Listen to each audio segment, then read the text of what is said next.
If you want to use power button for Gemini on CMF Phone 2 Pro, first of all we need to go to settings. Over here in the settings, go to apps.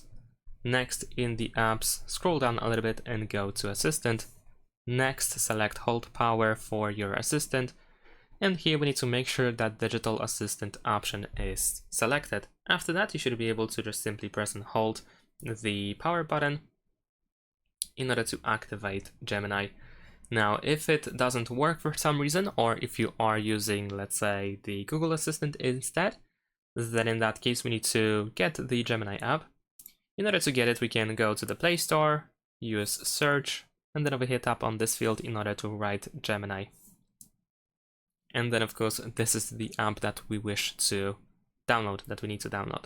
Once downloaded, press open, and you will have two welcome screens where you need to scroll down and just press continue or use Gemini button. And after that, once you see this hello message over here, you should be able to press and hold the power button to activate Gemini. Thanks for watching, leave a like and subscribe to my channel, and see you in my next videos. Bye!